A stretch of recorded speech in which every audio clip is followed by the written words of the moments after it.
Hi,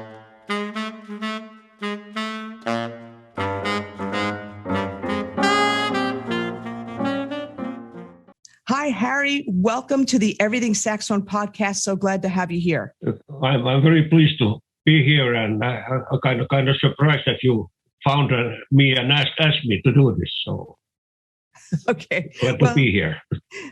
Well, for absolute certain, we should have you on here because you are the founder of the largest online forum, and I'm not talking Facebook, I'm talking on the internet, online forum for saxophone players called Sax on the Web. So we're going to absolutely talk about the evolution of that, why you founded it. But first, let's let the listeners know, who you are, where you're from, how you got started in music, how you got started on saxophone. Okay, I'm a Finn, and as a school kid, I played first clarinet, and then I had to get the tenor sax. But then when I went to university studies, I kind of stopped the playing, and then became family and building, working in a high-tech industry and so forth. And that led me later. I was a chance to relocate to United States, or to move to United States, working for a computer company in the Boston area.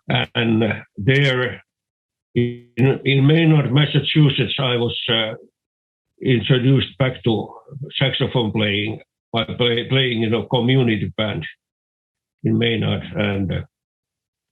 And then I moved back to Finland in early 90s and started to play in the Finnish bands. And when the World Wide Web was introduced, I was working in the industry and was very interested in that technology. And what happened in 1995, when I joined the Finnish telecommunication company, and people had to have a home page in World Wide Web.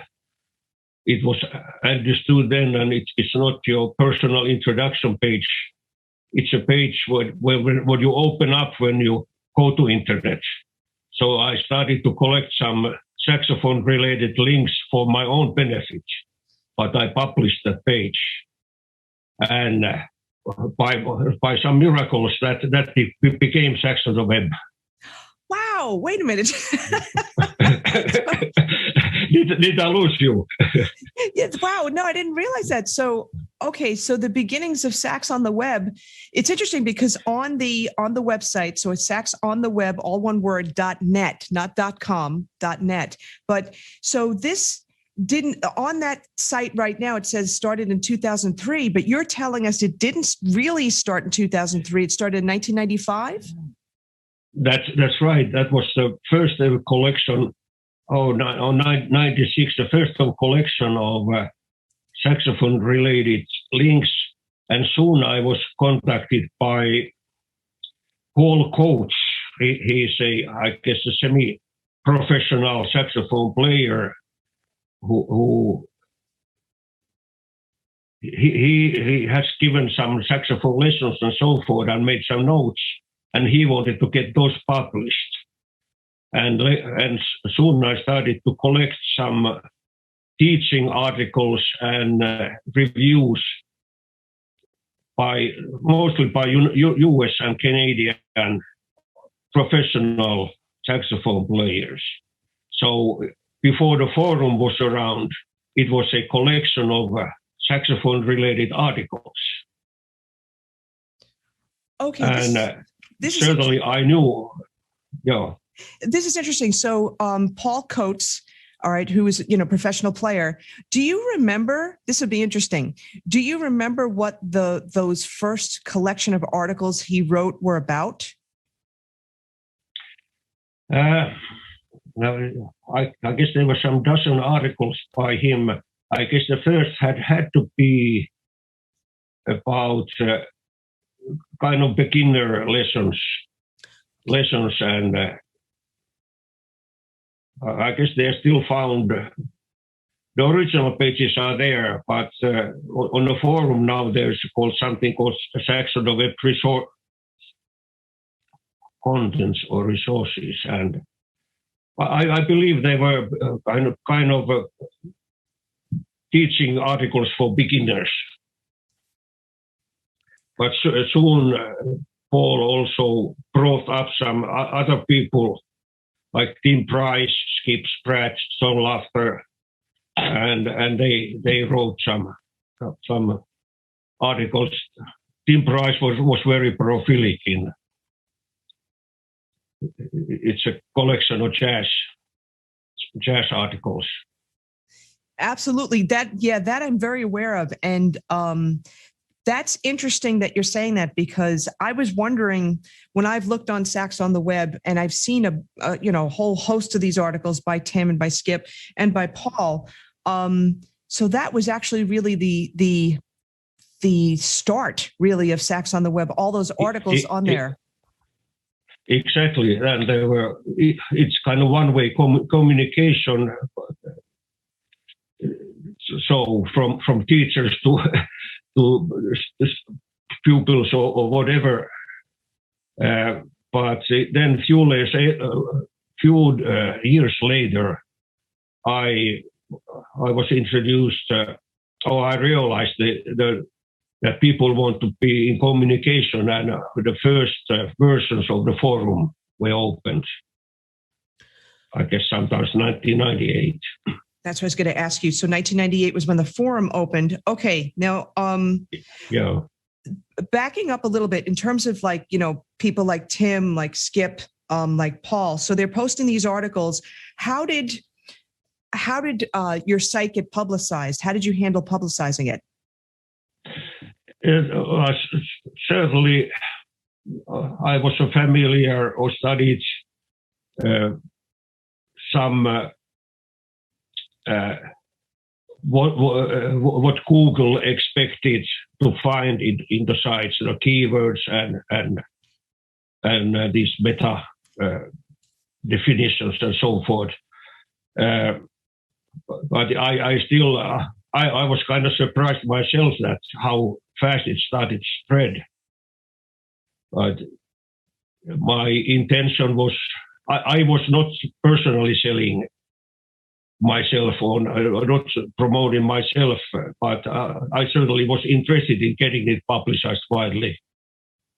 Yeah, so basically you were like studying SEO and keywords and stuff like that in order to, and you put the right keywords on there. I'm curious, when you mentioned before about, you just started this page and it was just like links that you found, stuff that you were interested in, and you just put it up. For my own benefit, yeah. Yeah. Did Paul ever say to you how he found your site? Because that's really, maybe he just did a search, I don't know, and you showed up, or, were there any other sites like this at the time? I'm not. I believe he might have searched the keywords or whatever. It never came up that there was anything else. As an anecdote, very soon a Japanese publisher found the site and they published a booklet in Japanese, of course, and they wanted to have a section of it mentioned there.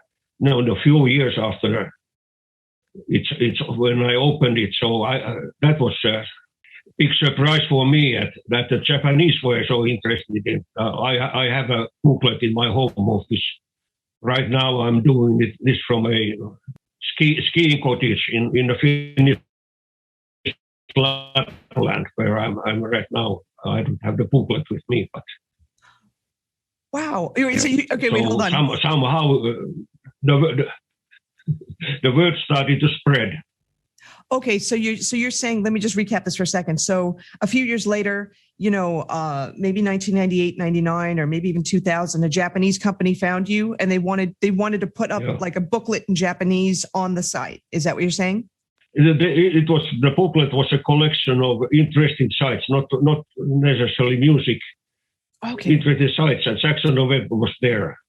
Okay, now I get it. Okay. It's all Japanese, but the screen pictures I knew that was my site, and I guess the name of the site was in English. So, Oh, that's really awesome. And that obviously that helped to spread news about your site and everything. Because when you were yeah. talking about this for a second, I wasn't aware of this. And I was thinking, oh, I wonder, let me ask you this question too, because, the site, I could see the site in English, obviously, but um, is the site or has the site, in terms of international, in different languages and stuff like that, how does the site, if it does at all, accommodate, different languages and stuff? I guess the English is the requirement, and for a short time, the French Canadian graphic artist Kim Pelletier, who designed the Saxon Web logo, which I'm also sporting. Oh, cool! Yeah, sporting on my. That's a great logo. T-shirt. She was.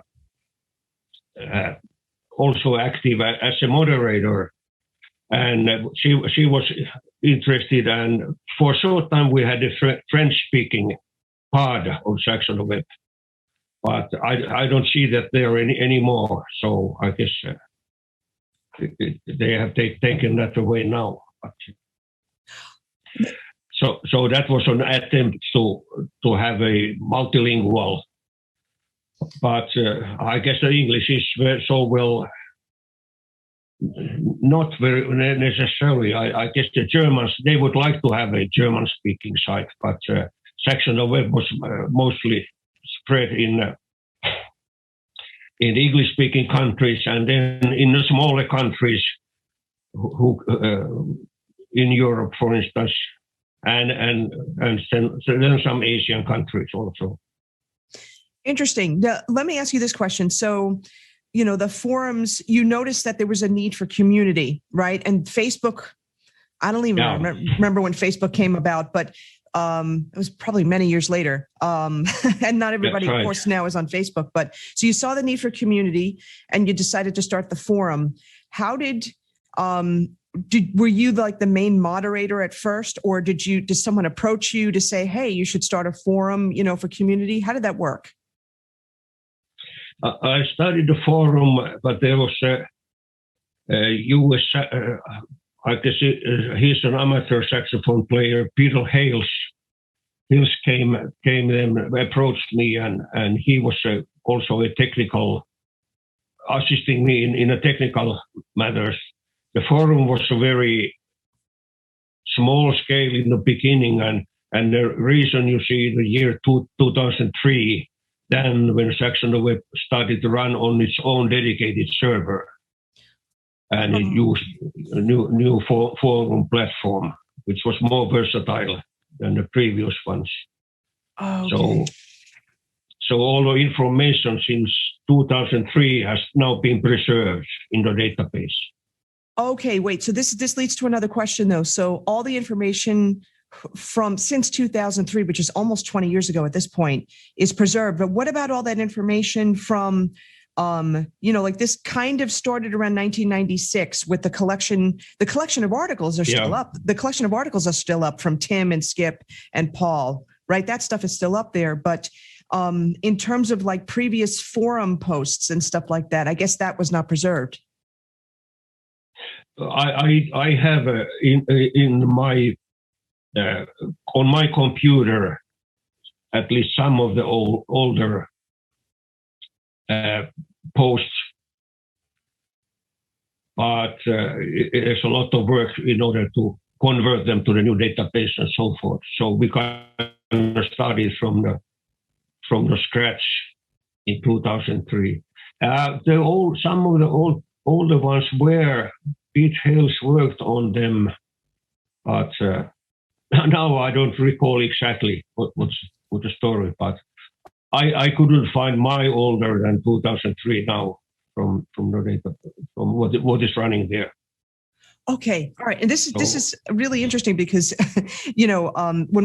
before we started, we were speaking for a second, and looking at the site, I thought it started in 2003, and we all learned no, it didn't. It started actually quite a bit before then, which is kind of interesting. Yeah. And now they're not lost, but we have the pre-forum forums, posts and stuff like that. That would probably be a pretty interesting project for, maybe a student or an intern or something to take up and put those old forum posts, if you're willing or whatever, or if the new moderators are willing, to put that up on the site, because it is, when you think about it, this is a big part of Saxophone community, this Sax on the Web forum that you started. I mean, it's huge. And I think it would have some kind of historical significance there. Yeah, I haven't been thinking that, but you're right. That would be a worthwhile thing to see how it can be, what can be done. Yeah, because I'm just thinking off the top of my head, because you have this started with your links. And then Paul contacted you, and then you started to accumulate, resources, amazing resource articles. By the way, I should mention to people, if you're not familiar with saxontheweb.net, go there, and you could look up the resources there. The articles there are really incredible. There's so much important, insightful information, and it's not just for beginners. There are people of all levels on there, all ages. Yeah. It's a vast, a vast resource of just incredible amounts of information, as well as community too, and it is not on Facebook. We're going to talk about Facebook in a second. It's not on Facebook, but I'm seeing this as, you've got like the resource section, let's say on Sax on the Web, but there could be another section for like old forums or historical, posts or something to that effect. I think it would be very interesting for people to see, what some of the discussions were. I noticed a lot of the discussions that were from 2008, 2007 and stuff like that are still relevant, that are actually still relevant today. Now, let me ask you this question. So you started it, you just started for yourself, and then it started to, build up, mushroom into this big, this big resourceful website. You were probably like one of the first moderators, and then you had some help with some other people. When remind us again, when did the community aspect, the forum aspect start? Do you remember the year? I'm pretty sure it was 98 when I said I was kind of running as a separate section on there were some forum platforms, and so I was. It was not much under my own control as it was later, but yes, there was the Saxon Web forum published on the network. And then I changed a few times, which really led to these difficulties that the databases were not compatible. And then 2003 we started, let's say, using a commercially available forum software and running on dedicated server. Got it. And so people that are really young are not going to understand this, but when the internet first came out and you had to sign in, everybody who is old enough knows like those sounds of signing in. It sounded like, it's screechy sounds and stuff like that. It took like a minute to sign in, and everything was clunky back then. Everything, took longer, and connections weren't as solid. It's so different. It's so different today. People people that are younger just have no idea what it was like back then. And let's talk about the evolution of Sax on the Web forum. So, after 2003, new database server, things were running smoother. And, the forums picking up. lots more articles being posted, a lot more community sharing. But as we spoke about before we came on here live, so to speak, you've been running this website since the very beginning, up until about 4 years ago or so. So can we talk a little bit about that? Yeah, certainly. It grew. I retired from my day full-time job in early 2000, 2002, I guess, or 2003, and the Saxon Web certainly kept me busy all day. Just to, although I had sometimes even 7 moderators keeping the conversation civil on the forum. Okay. If you don't moderate that kind of forum, it will attract all type of people, and they could soon bring down the level of the discussion and so forth. And I was kind of mostly, thinking of what kind of new things to bring and keeping that administratively together.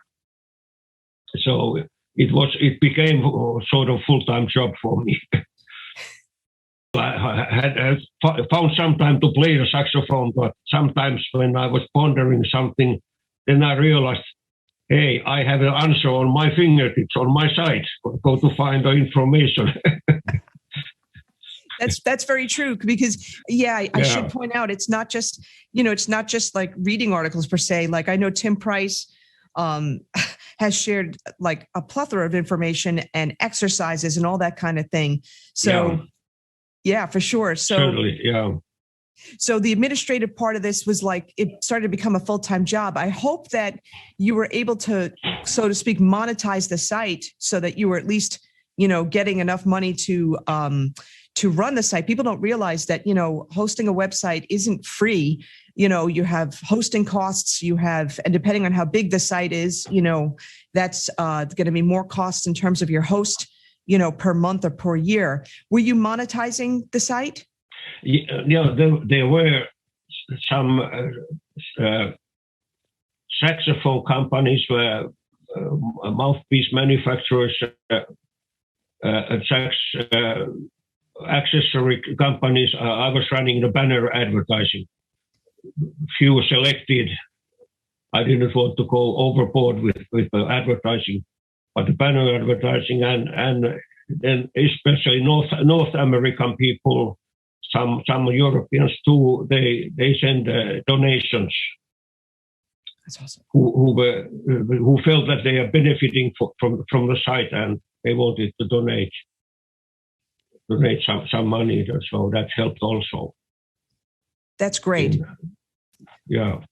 So you were running the site. You had a whole bunch of moderators, and I like the fact that you said, it is so important to have moderators, because the level you want to maintain the integrity of the site, the level of what you were bringing to the entire saxophone community, as well as music educators too. I mean, one of the things I think that would certainly, help Sax on the Web too, is just getting out there in terms of music educators, because, there's so much information on this site that can help them in terms of teaching, music teachers teaching their own students, whether the music teachers are in, teaching primary or elementary schools all the way up through college. I'm tending to think the college teachers are certainly hip to Sax on the Web, but it's the public school teachers.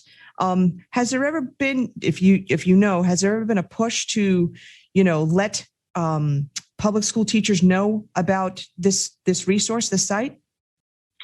Not organized push, but I was approached, and that really put me to think of that, because I guess there was some, let's say, questionable conversation or some words used in a forum, and I was approached by a public school teacher who said that she is using the site as a resource for her students. And then I realized that some of the things what adults speak is not suitable for the children if it's a teaching resource. So that comes back to the moderation of the forum. Yeah. Absolutely. And you know what? That's Yeah. a very important point. And that's why, when you visit saxontheweb.net, you don't see the type of conversations that are on typical like Facebook forums, for saxophone players and stuff. And so I commend you actually for, keeping it on the up and up and keeping it, at a great level of integrity.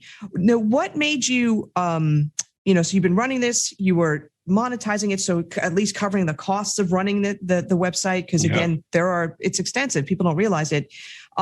What led to you, leaving your job as administering the site that you founded? I guess I had been doing it for then 22 years, and I guess kind of I also there was a fact that when I started, it was before the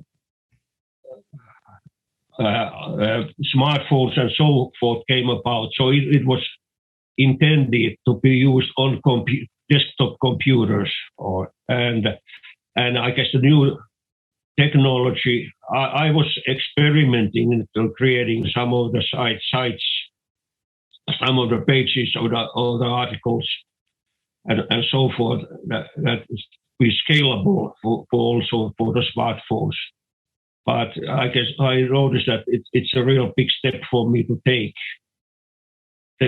and I was not anymore so up to the speed with the modern technology, and then doing it for 22 years, I just felt that maybe I have done enough. And so, who owns the website now? It's owned by Canadian company Virtual Scope. I believe it's a Virtual Scope. I do notice that there is let's say the chief administrator is VS admin, the moniker on the forum. Okay. So that refers to, and they purchase the rights to the site, and the name, and the contents, and even my name, which is still used there. So.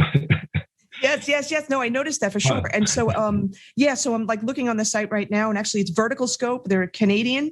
And so let me ask you this question though.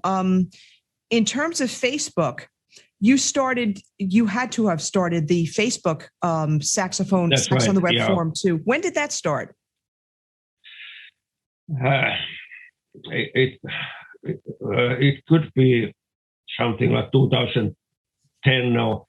Fairly soon after the Facebook came about, so I thought that it's good to have a outpost. The intent was to bring to the people to the forum, the actual site, but certainly it's living also its own life right now. But it was intent was to be in the outpost for the actual site. Right. So in other words, to bring people that are on Facebook, bring them to the actual forum online, saxontheweb.net. Right. And also to publicize any kinds of, articles, because people, to this day are still contributing, really great articles and stuff like that. Like Tim Price, and just bringing people to the forum website. Were you moderating the Facebook page yourself? I moderated it myself, and then some of the moderators who are still with the site, like Bikes, Saxes by Axis, the monitor, Steve S. from New York, and so forth. They also moderate the Facebook site. Got it. And they're still doing it they're still doing it to this day?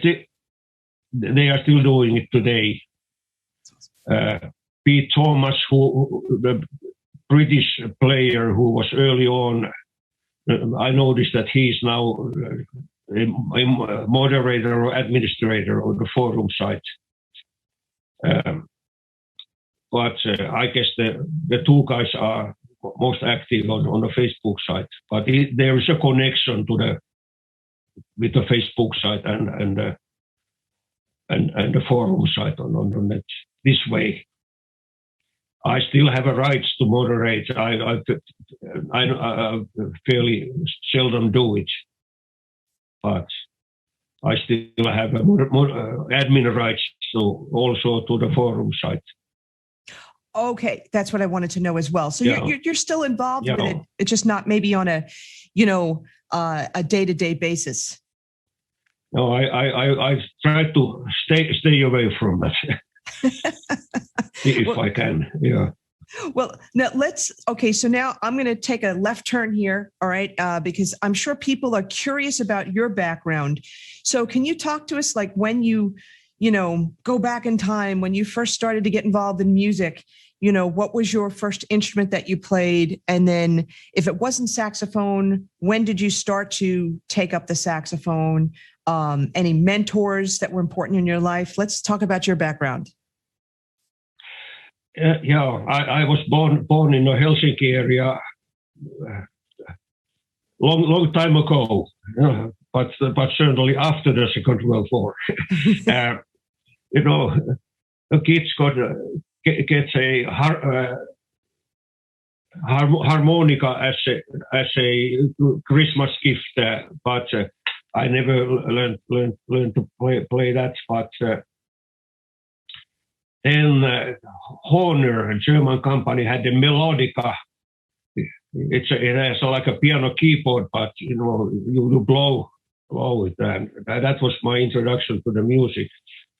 And the neighborhood boy had the clarinet. He never learned to play that, so I bought that from him with my first summer job money, and I guess I was 14 years old, and played in the school. And the next year, I wanted to get to saxophone, and I noticed that there was for sale a used one, and it was not very good. It was a Czech-made Amati, good brand, but that was my introduction. At that point of time, I could have found someone to give me lessons, but I was mostly self-taught, and I regretted that later. I played some, let's say, pop music type music, but then when I went to university, studied to the technical university, I left the playing altogether, and then when I was then working in the United States, I was reintroduced to the music. The fact that I purchased an alto saxophone for my son to be played in a high school band, but after a year he didn't want to do it anymore. Then I realized now I own an alto saxophone, what to do? So I started to play again. Good for you. And so now I've been playing in some of the jazz, or let's say swing bands, and wind orchestra bands and big bands. But I consider myself an amateur, but perhaps an advanced amateur player. You had mentioned before that you regretted not having a teacher. You were self-taught. Were you in band programs in school? Like, did you have lessons in school or anything like that, or was it just the band program? it was a band program, and there was no school didn't provide any lessons or anything that like that. There was a music school opening at that point of time, but it's like today, kids in Finland have all kind of music education available, and that wasn't that time. And some of the a famous Finnish jazz saxophonist just died a few days ago. So he said that at that point of time he was 10 years older than I. So even you had to listen to Swedish radio to get to hear jazz in his when he was a youngster, because the Finnish broadcasting company didn't send jazz music. So I'm getting diverted now, but No, actually, this is really interesting because, I was alluding to the fact, like, who were your mentors and stuff. And I was wondering, I was going to ask you, like, what kind of music were you interested in at the time? But what you're saying is that there were very little resources. And so what music Yes. were you interested in at the time? What were you able to listen to? In the school band, we had, we even tried to play some Horace Silver pieces and so forth. So I was interested in the jazz music, but it's as I mentioned, it was a very difficult in getting that. There was my schoolmate. He was very, very talented in music, and he kind of brought his music pieces to the band we had in the school, and so I guess he was my mentor then. Great. And then when you so you played throughout high school, then you went to university, you had to stop because you were, focusing on other studies. And so then your job came to the US, and then you were able to, use that alto saxophone that you bought. Yeah, that's right. So, did you seek out teachers at that point, or did you just teach yourself, again? And how did that work from that point? Any mentors at that point? Not really. It was then when I came back to Finland in early 90s, and then I joined a community band, and they said that there are summer camps for music players, and they wanted to send me there, and there were mostly kids there, but then we were four, let's say, older men there also studying. So that was kind of eye opener for me, because the teacher, he was a classical saxophone player and teacher, but and I have an etude book, and he said, what have you been playing? I showed one etude. It wasn't very difficult, and then we spent 30 minutes going through that etude. And then the next day I thought, now we go to next etude. No, we played again. He found, for 1 week or 10 days, he found all kind of new aspects from the same etude. That was wow. I didn't know that. It was really the fact that, then at the older age, I had to start to play, let's say, sometimes boring exercises, which I neglected to do as a kid. And I'm not the only one who has made this, who has realized this, but nowadays I have doing scales and all kind of interval exercises and so forth, and Tim Price's and some other etudes are very good for that. Yeah. So you were saying with this teacher though, like, you didn't realize there were so many aspects to studying like one etude. What do you mean? Like, in terms of aspects, like what was some of the stuff that he was having you, look at and do? Intonation and building of phrases and so forth. So every time he found something new in my playing to be corrected. Okay. And that probably felt really frustrating. Yeah, frustrating, but as I said, it was an eye opener. It's not playing one note at a time, but there's much more into playing music. That's for sure. Absolutely. Yeah. Now, so then after that, that experience, talk to us about, some of your other playing experiences. Are you still playing in bands today? Yeah, I have a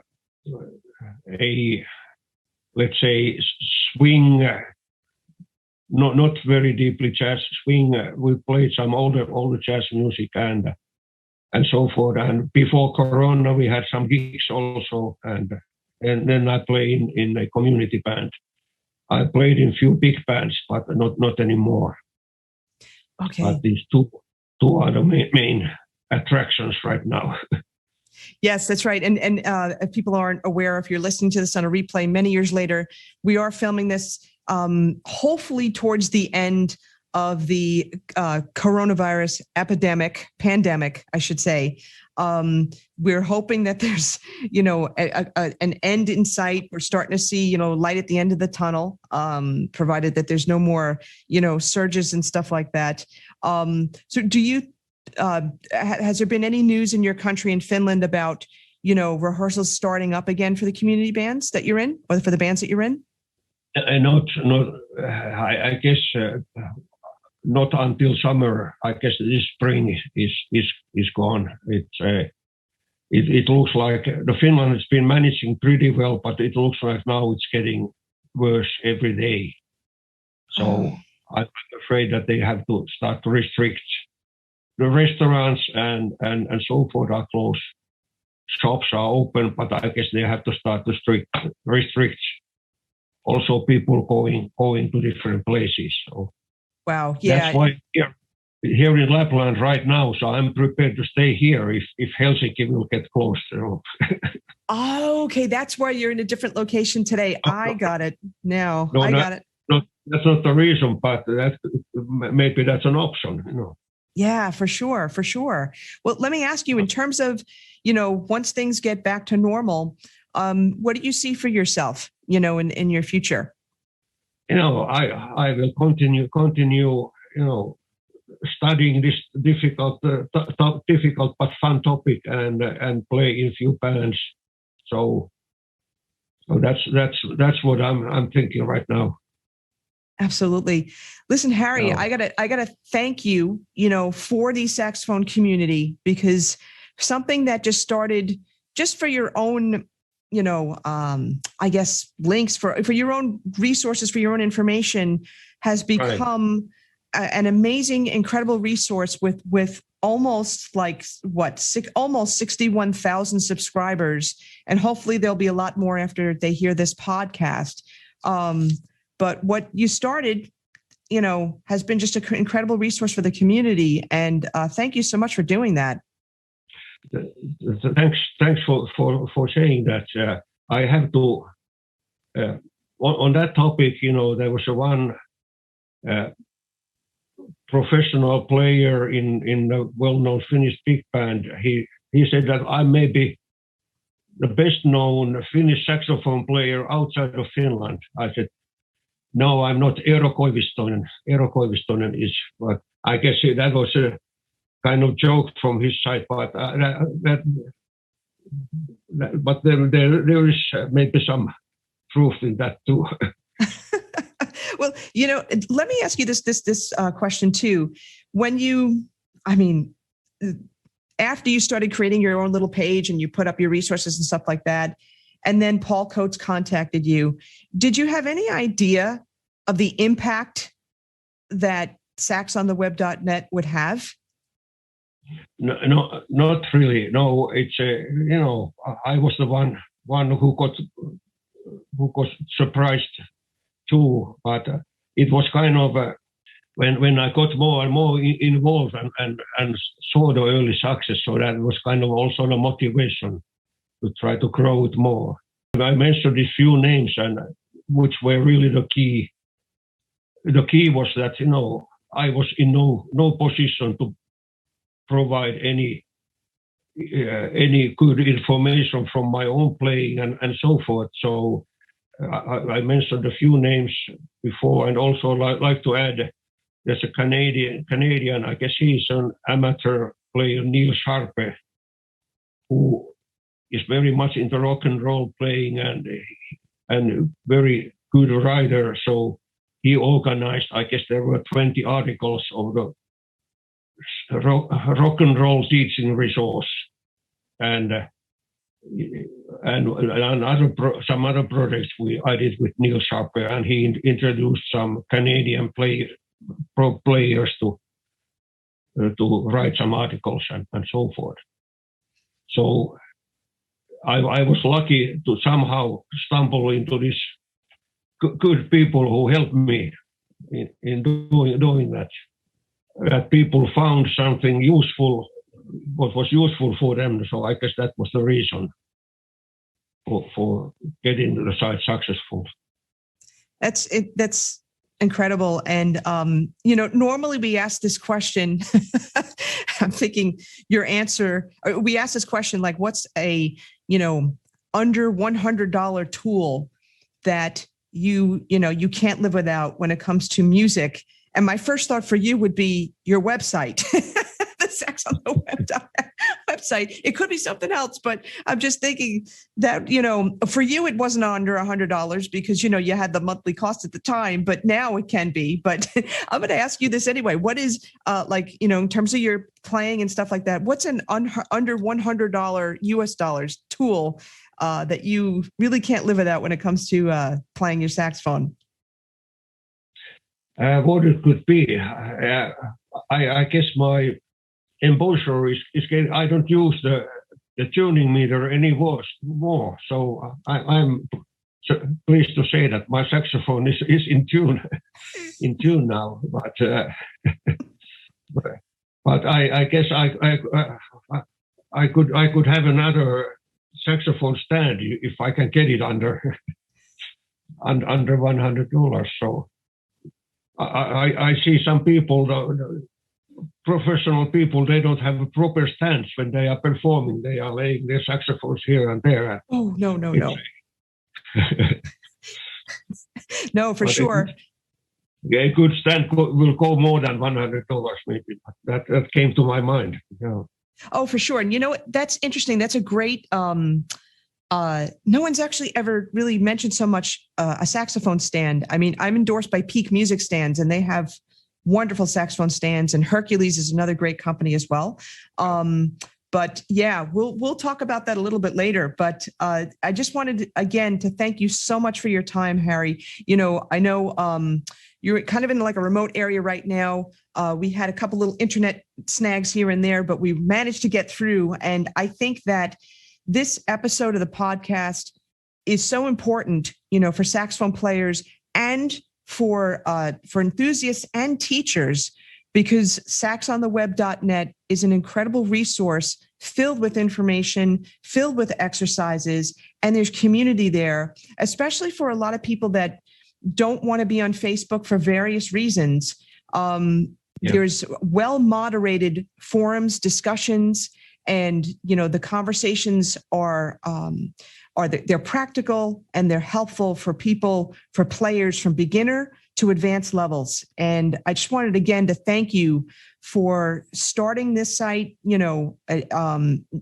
Not intending for this to have come to what it is right now, but once you realized the tremendous resource that this is, that you kept going at it and you kept improving it, and bringing in people to help moderate and, have other professionals provide more resources and articles and exercises. Thank you again so much from myself, but also from everybody in the community. Thank you. Thank you for this kind words. I was very pleased to do this interview with you. And certainly I follow your sites and I'm on your mailing list, so you didn't come out of blue, for me. So, and from now on, I will follow more of your.